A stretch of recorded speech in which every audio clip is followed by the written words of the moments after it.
ल भाइ आज चाहिँ म तिमीहरुबाट एउटा ब्याटल गीत सुन्छु है त। ओके सर हुन्छ। ल त्यसो भए भन, यदि तिम्रो गर्लफ्रेन्डलाई कुनै केटाले बुढी माया बेबी एन्ड देन भनेर जिस्काइरहेको छ भने त्यो केटालाई तिमी दुई चार शब्द ब्याटल हान्दियौ नि त। Okay sir.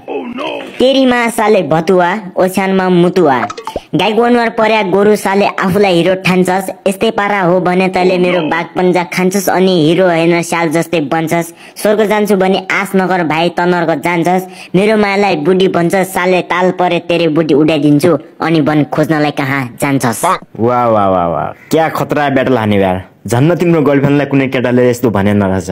यदि भनेको भए त्यो केटाले तिम्रो यो ब्याटल खाएपछि त 4 दिनसम्म कोमामै जान्थ्यो यार। Thank you sir, thank you.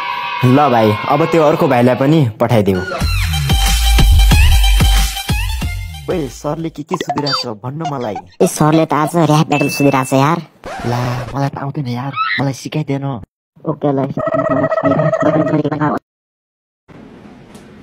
नमस्ते सर। नमस्ते। ल भाइ आज तिमीबाट पनि म एउटा र्याप ब्याटल सुन्छु है। ओके सर, र्याप ब्याटल गाउन त म त खतरा हो नि त, पुरा जिबको फ्यान हो नि त। ल भाइ त्यसो भए मेरो लागि एउटा र्याप ब्याटल हान्दियौ नि त ल। Okay sir. तेरी माँ साले भतुवा ओछ्यानमा मुतुवा, गाईको अनुहार परेको गोरु साले आफूलाई हिरो ठान्छस्, यस्तै पारा हो भने तैले मेरो बाघ पन्जा खान्छस् अनि हिरो होइन स्याल जस्तै बन्छस्।